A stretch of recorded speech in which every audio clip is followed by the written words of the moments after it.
Bom dia a todos, bom dia a todas, bom dia para você que nos assiste pela TV UFMA no Maranhão e pela Pop TV em Sobradinho e Porto Alegre. Sejam todos muito bem-vindos e bem-vindas a mais um ICL Mercado Investimentos.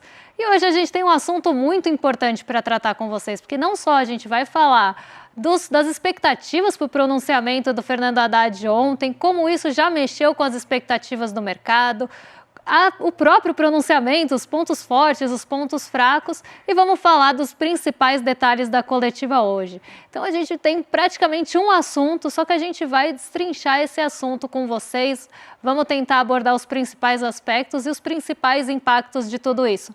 Mas antes eu vou dar bom dia para o André. Bom dia, André, como você está? Bom dia, Débora, bom dia a todos os nossos telespectadores. Hoje é dia que a gente vai passar bem a limpo aí todo o pronunciamento do Haddad, vamos falar aí do corte de gastos, que o mercado tá bravo, vamos explicar por que o mercado tá bravo, talvez porque não foi só no lombo dos mais pobres que veio esse pacote de cortes.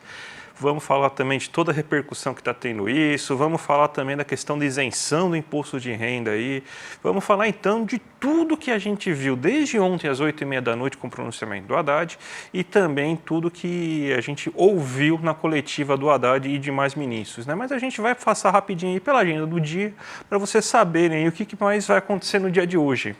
Não temos agenda. A gente não tem agenda hoje? Não temos agenda, mas eu conto para vocês. Olha, teve pronunciamento da Haddad às 8 horas, saiu confiança dos serviços, confiança do consumidor. Hoje é feriado nos Estados Unidos, então a agenda está um pouco mais esvaziada por conta do feriado de ação de graças. Inclusive, esse é um ponto bem interessante. Quando a gente for falar do nosso giro de mercado, vocês vão ver que o dólar está com uma volatilidade super alta hoje. E é um dia que a gente não tem a referência de Nova York, a gente não tem a referência dos Estados Unidos, porque o mercado está fechado lá. Então, todo o movimento que está acontecendo hoje é por conta do nosso cenário doméstico. Então, já vamos começar explicando todo esse imbróglio, né, André? Vamos começar, então. O dólar está lá nas alturas, né? Bolsa caindo, porque o Haddad fez o pronunciamento. A gente tem um trechinho do pronunciamento do Haddad para passar agora. Vamos colocar aqui, então. Por isso que estamos adotando as medidas necessárias para proteger a nossa economia. Com isso, garantiremos estabilidade e eficiência. E asseguraremos que os avanços conquistados sejam protegidos e ampliados. Já devolvemos ao trabalhador e à trabalhadora o ganho real no salário mínimo. Esse direito, esquecido pelo governo anterior, retornou com o presidente Lula. E com as novas regras propostas, o salário mínimo continuará subindo acima da inflação, de forma sustentável e dentro da nova regra fiscal. Para garantir que as políticas públicas cheguem a quem realmente necessita, nós vamos aperfeiçoar os mecanismos de controle que foram desmontados no período anterior. Fraudes e distorções atrasam o atendimento a quem mais precisa. Para as aposentadorias militares, nós vamos promover mais igualdade, com a instituição de uma idade mínima para a reserva e a limitação de transferência de pensões, além de outros ajustes. São mudanças justas e necessárias. Para atender as famílias que mais precisam, o abono salarial será assegurado a quem ganha até R$ 2.640. Esse valor será corrigido pela inflação nos próximos anos e se tornará permanente quando corresponder a um salário mínimo e meio. As medidas também combatem privilégios incompatíveis com o princípio da igualdade. Vamos corrigir excessos e garantir que todos os agentes públicos estejam sujeitos ao teto constitucional. Juntos, com o Supremo Tribunal Federal e o Congresso Nacional, aprimoramos as regras do orçamento. O montante global das emendas parlamentares crescerá abaixo do limite das regras fiscais. Além disso, 50% das emendas das comissões do Congresso passarão a ir obrigatoriamente para a saúde pública, reforçando o SUS. Essas medidas que mencionei vão gerar uma economia de 70 bilhões de reais nos próximos 2 anos e consolidam o compromisso deste governo com a sustentabilidade fiscal do país. Para garantir os resultados que esperamos, em caso de déficit primário, ficará proibida a criação, ampliação ou prorrogação de benefícios tributários. Combater a inflação, reduzir o custo da dívida pública e ter juros mais baixos é parte central do nosso olhar humanista sobre a economia. O Brasil de hoje não é mais o Brasil que fechava os olhos para as desigualdades e para as dificuldades da nossa gente.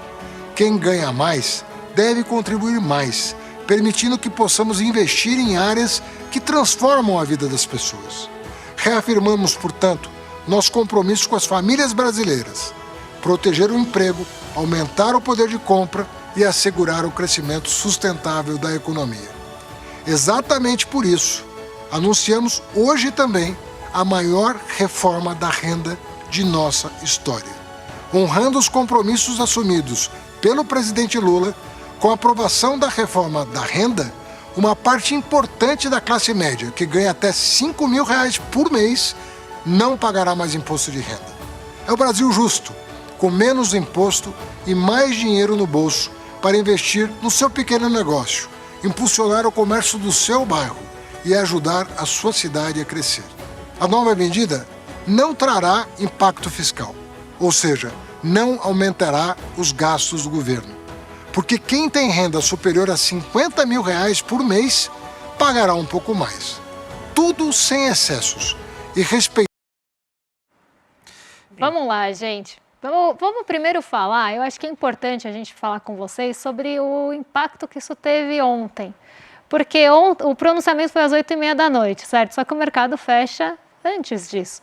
E ontem a gente já viu uma reação bem exagerada do nosso mercado financeiro em relação ao vídeo, né, que a gente está vendo, porque em tese esse vídeo foi vazado, alguma parte dele foi vazada antes do fechamento do mercado, e o mercado já começou a reagir em relação à isenção do imposto de renda de R$ 5.000, mesmo que isso tivesse uma compensação por quem ganha lá mais de 50, 100 mil reais ali que tem as faixas, né? Então, o mercado já começou a reagir mal. E aqui eu quero colocar um ponto. Hoje na coletiva, o Haddad deu o número ali do pacote fiscal. Ele vai ser, sim, em torno de 70 bilhões, que era quase o teto da projeção do mercado financeiro. O mercado financeiro estava esperando o ajuste fiscal de 70 bilhões.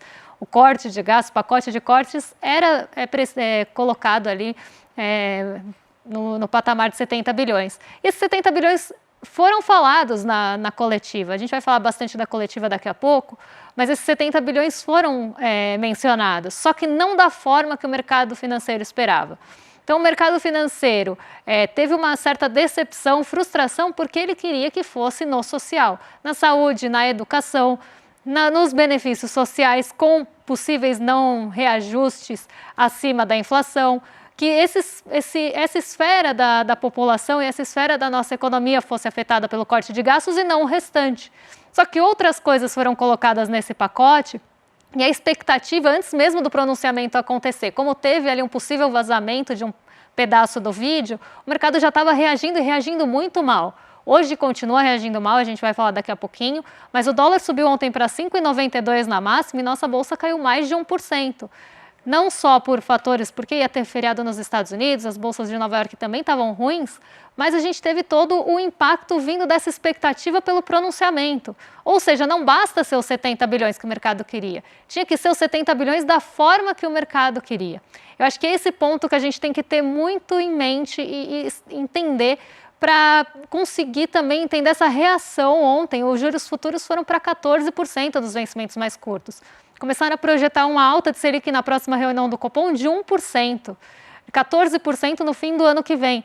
Então, a gente tem que entender esses movimentos e essa pressão vinda do mercado financeiro, porque não basta, então, cumprir o déficit. Aí a gente tem que pensar, se o problema é fiscal, o mercado é tão fiscalista, mas será que ele é um fiscalista seletivo? Porque não basta ter os 70 bilhões ali cumpridos, tem que ser do jeito que se quer e principalmente nas populações mais vulneráveis, nas populações mais fragilizadas, que dependem desses benefícios, que dependem mais, o Estado precisa ter um papel um pouco mais atuante em relação a elas, porque aí é muito fácil, né? Você só coloca essas pessoas na conta e deixa todos os outros benefícios ali caminhando livremente, e os benefícios tributários foram, inclusive, colocados na coletiva também, a gente vai falar daqui a pouquinho, mas, André, quais você destacaria os pontos fortes, pontos fracos desse pronunciamento antes da coletiva? Eu achei um pronunciamento bem ousado, né? Porque ele mexeu em alguns vesperos que eu acredito que o governo até agora não teve coragem de mexer nesses vesperos. Primeiro ponto, a questão dos super salários, que é muito popular para a população, né? Então é um assunto que tem muita força entre as pessoas, mas que tem uma resistência muito grande no Congresso. A aposentadoria dos militares, mesma coisa. Não tem apoio no Congresso, os militares sempre têm mal-estar, né? Então, sempre aquela sugestão lá para eles tomarem um Buscopan, porque nunca vi tanto mal-estar em qualquer coisinha que acontece com eles. Então, você está mexendo com juízes, com militares, aí uma casta muito elevada, com pessoas que recebem um salário bem elevado, né? 50 mil reais por mês, 600 mil reais por ano. É uma parcela muito pequena aí da população, prometendo essa isenção e fazendo cortes, sim, no social, mas cortes bem menores do que estava sendo esperado pelo mercado e mostrando, assim, que todo mundo teve que, já que é tão importante esse corte, então todo mundo vai participar, todo mundo vai fazer seus sacrifícios. E por causa disso que o mercado não gostou, porque ele já vinha falando, falando assim, problemas estruturais de crescimento, né? Então já era sempre para falar, eu quero corte no social, eu quero que você desvincule saúde e educação, eu quero que você acabe com o aumento real do salário mínimo, eu quero que você reduza o BPC, eu quero que você reduza abono, seguro-desemprego. Então ele queria isso, mas não teve só isso, aliás, bem menos do que isso. O que teve foi que os trabalhadores vão ser prejudicados um pouco, sim, a gente vai até mostrar na questão dos salários, mas os juízes, a elite do funcionalismo público, os militares, a Faria Lima, porque vai ter que complementar aí o imposto de renda para quem ganha acima de 50 mil reais por mês, vão sim ter que também contribuir com isso, e isso aí azedou o mercado, porque ele pensou que mais uma vez seria só os mais pobres que iriam pagar a conta, mas agora está mais distribuída, Débora. E, André, você falou um ponto bem importante, eu acho, quando você fala ali, os juízes e tal. O Haddad, ele falou bastante dos supersalários e falou de uma forma geral de coisas que excedem ali. Muitas vezes acabam, inclusive, estourando orçamento, mas coisas que excedem, por exemplo, tetos constitucionais dos supersalários. Isso tudo vai ser discutido. Quem tem ali uma renda muito maior do que a média da população brasileira tem que ser colocado na conta de uma forma diferente.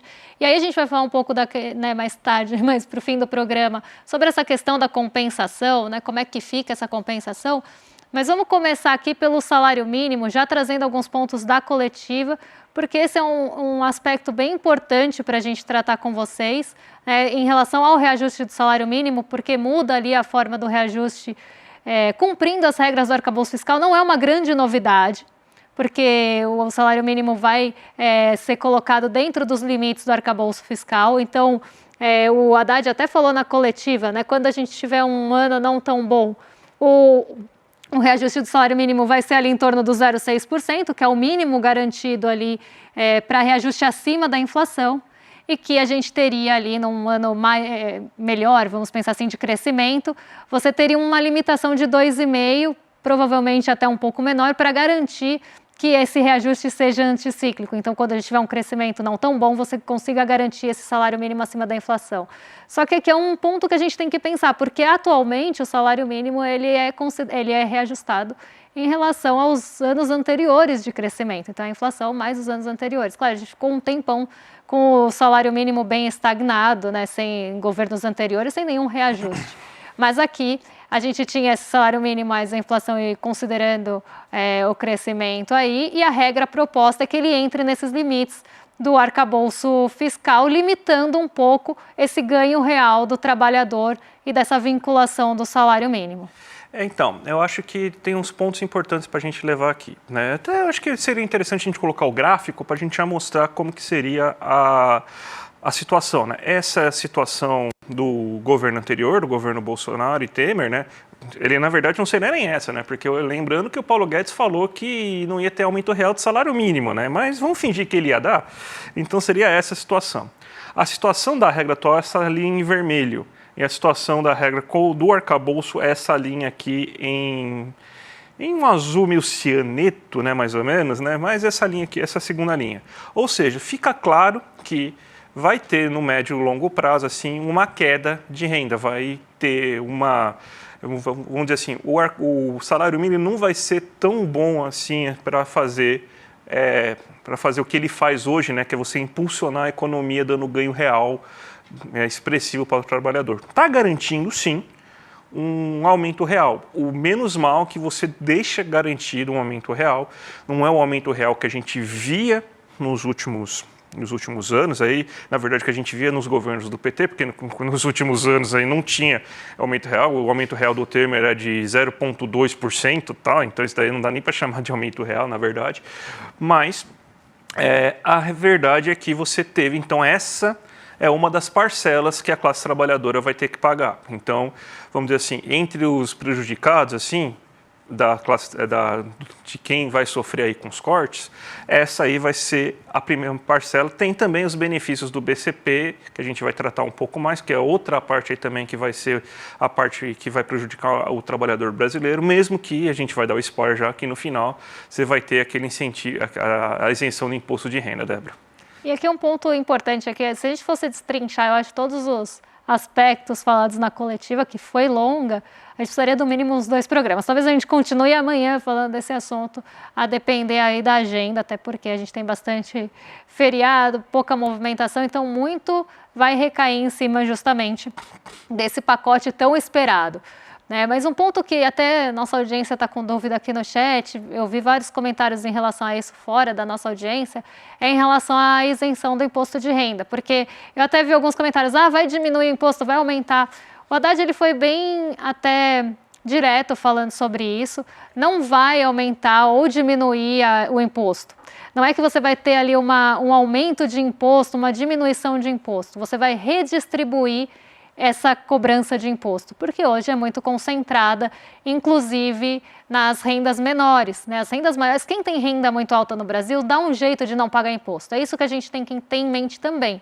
Se você tem uma renda alta aqui no Brasil, você distribui dividendos, você tem um prolabore baixo para pagar pouco imposto de renda, você consegue ter mecanismos que façam com que você fuja do imposto de renda na pessoa física, porque em tese você pagou na jurídica. Então, você tem toda essa constituição de base tributária, que acaba recaindo mais sobre as rendas menores. E a isenção de 5 mil, ela seria compensada, não é que vai aumentar o imposto, diminuir o imposto. Você vai dar isenção para uma faixa maior, até 5 mil, vai ter uma nova progressão tributária a partir daí, por isso que o Haddad fala dos 7 mil, porque aí sim a gente vai ter uma progressão das alíquotas.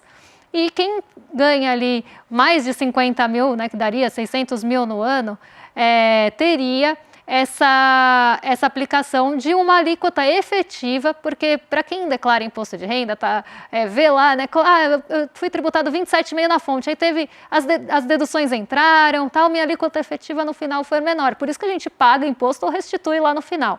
Então você tem a sua alíquota efetiva depois de tudo deduzido e depois considerado que você já pagou. Essa alíquota efetiva, em muitos casos, principalmente quando a gente está falando em rendas maiores, fica ali baixa, ou até não paga, tá, gente? A gente não paga mesmo o imposto de renda da pessoa física porque consegue trabalhar com mecanismos tributários para que se reduza essa alíquota efetiva. E aí, é aí que vai entrar essa tributação dos 10%, que somaria tudo que a pessoa recebeu, aluguel, dividendo, salário, prolabore, enfim, tudo que ela recebeu, e em cima disso seria calculada a alíquota efetiva. Vamos passar um vídeo curtinho aí para vocês do Rui Costa falando justamente sobre isso, respondendo a um jornalista que estava querendo que fosse cortado no social, e uma parte ele fala justamente dessa regra tributária. É pertinente se nós vamos dialogar com o Congresso sobre isso. E o ajuste da renda, eu queria insistir, a Haddad falou das isenções, porque o mercado não se incomoda tanto, às vezes, quando o governo deixa de arrecadar 30 bi de previdência, porque alguns não querem pagar a previdência dos seus funcionários. E eu digo aqui, com certeza, tem uma audiência grande, a quem está nos ouvindo, você mora num prédio, num edifício ou num conjunto de casas, você paga um condomínio.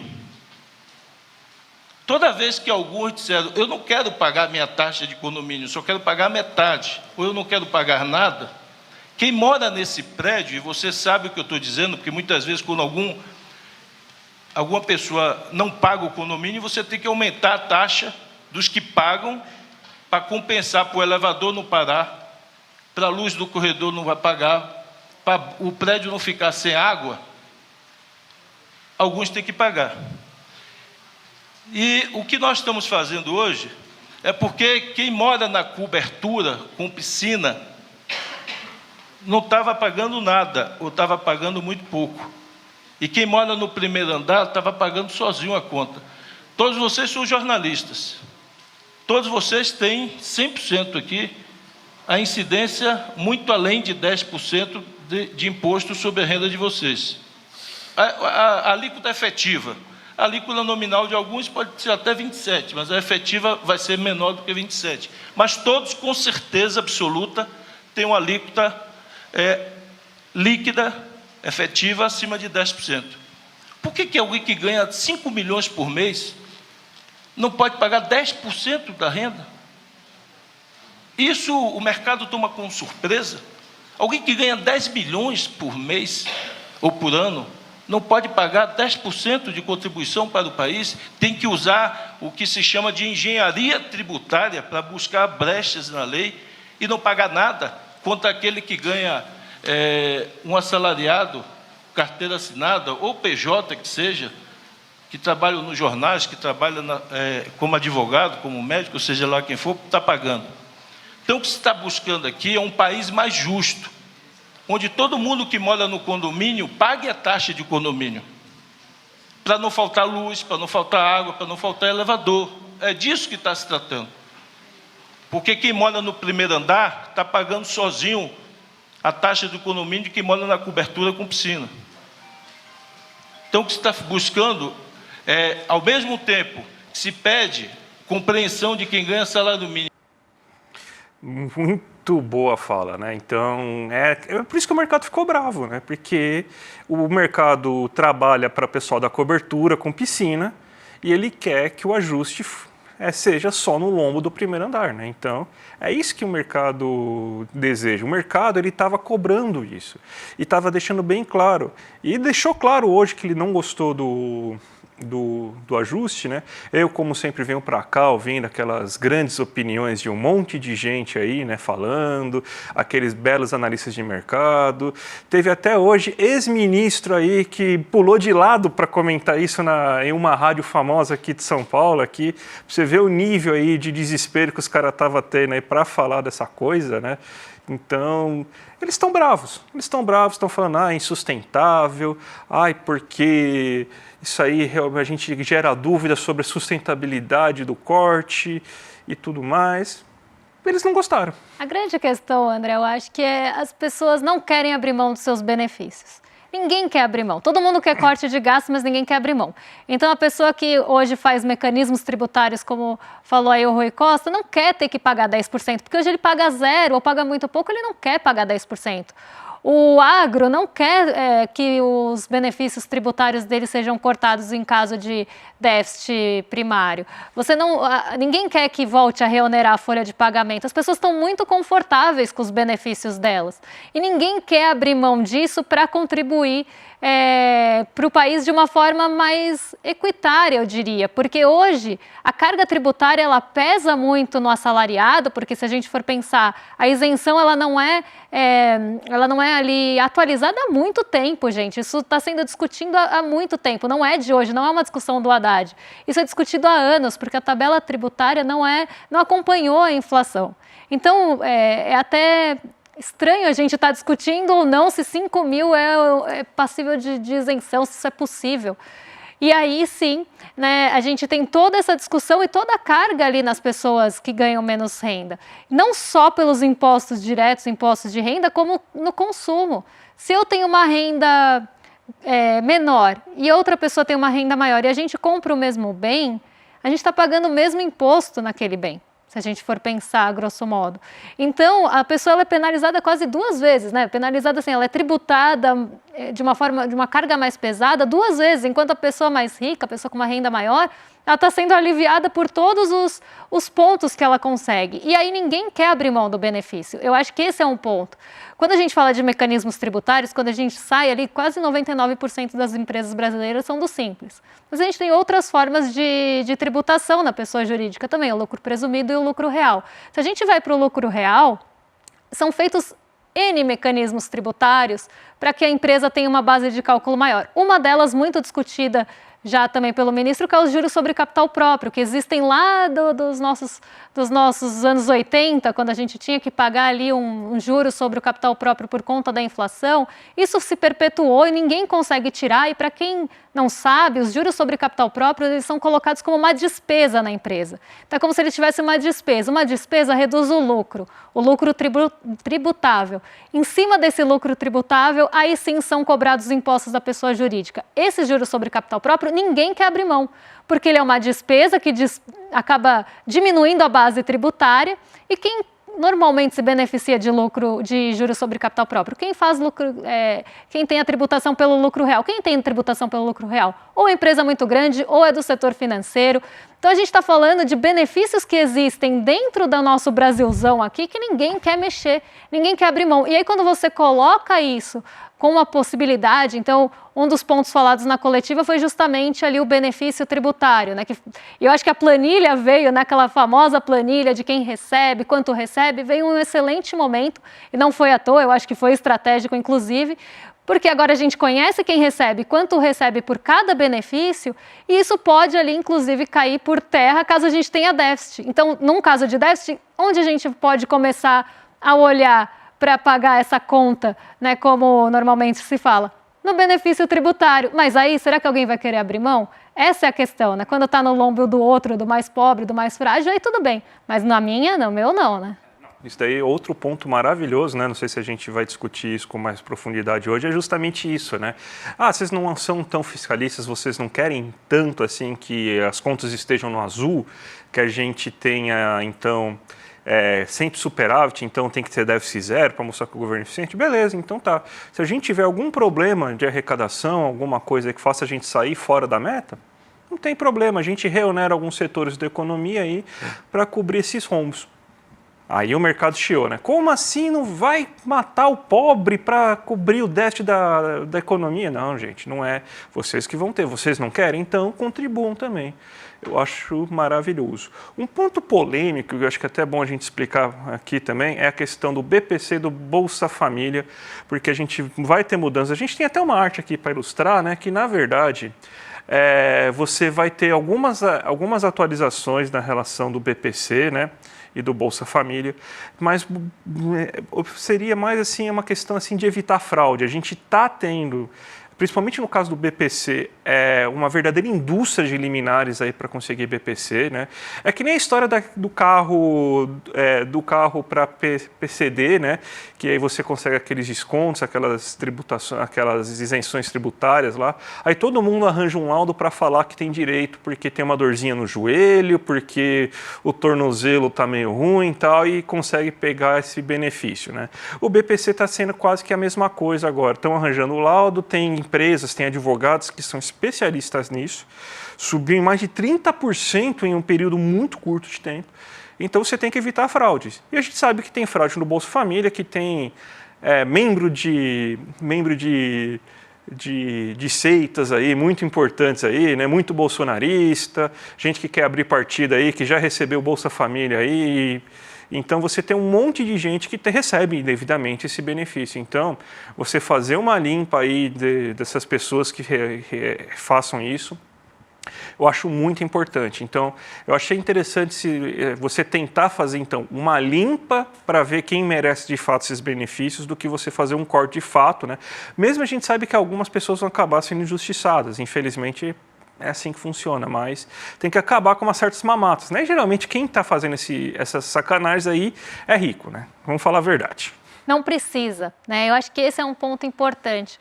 O BPC hoje ele tem ali aquela concessão por liminar, né? Aquelas liminares que acabam até não passando muitas vezes por perícia. Então, assim, é quase uma coisa por via judicial. Você consegue o BPC por uma via judicial.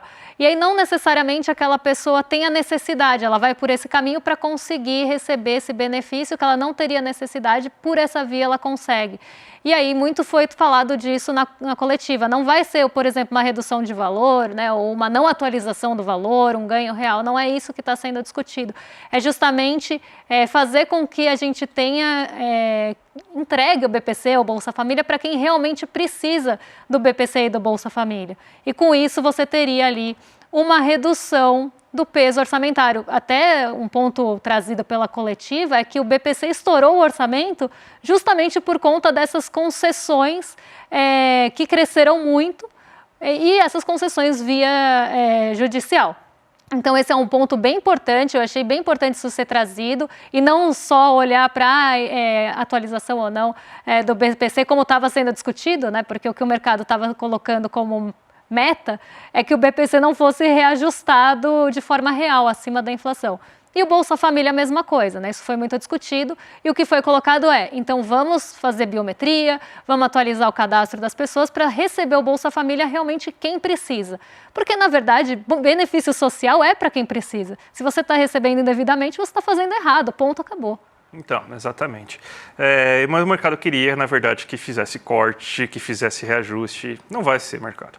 Débora, metade do programa vai ficar para amanhã, porque, olha, tem coisa para a gente falar. Não falamos de super salários, não falamos detalhamento. A gente citou, né, mas não tem detalhamento ainda de super salário. A gente tem ainda coisa para explicar em relação ao programa Brasil Justo, explicar tintim por tintim como que vai funcionar, principalmente os 10% para quem ganha R$600 mil por ano. Então, tem bastante coisa que ficou para amanhã, então já aproveita aí que vai ter análise do pacote do Haddad, parte 2 amanhã. Vamos chamar então aí, porque hoje à noite tem o lançamento da nossa pós aí, que já tem nome, inclusive, Repensando o Brasil, Sociedade, Política e História. Vai ser uma pós aí maravilhosa, aí, reconhecida pelo MEC, vai ser em parceria com a FESP, aí, que é uma instituição assim, muito respeitada, muito antiga. Vai ser hoje às 8 horas da noite. Então se inscreve aqui, clmercado.com.br, para saber aí de tudo, quem vai dar aula, nessa conversa com o Gessé e com o Eduardo. Daí você também já vai ter condições especiais para fazer a matrícula. Então, gente, imperdível. Entra aqui, icl.com.br, vai ter a pós aí reconhecida pelo MEC, tá certo? Vamos entregar então agora para o rolê?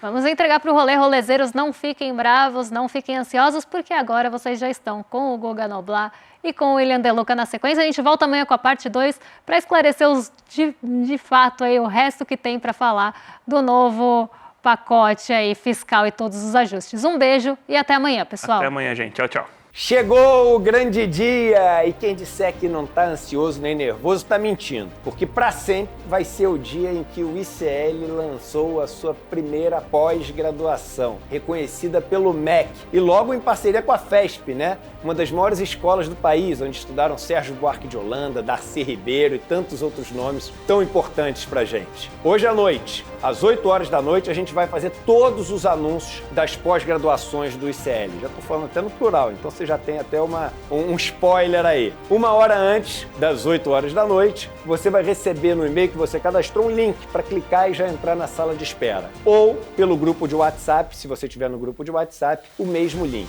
Vambora, e quando receber, aproveita e manda para os seus amigos e amigas para todo mundo poder participar também. Ninguém pode perder e vocês vão gostar muito do que vocês vão ouvir. Um abraço e até de novo.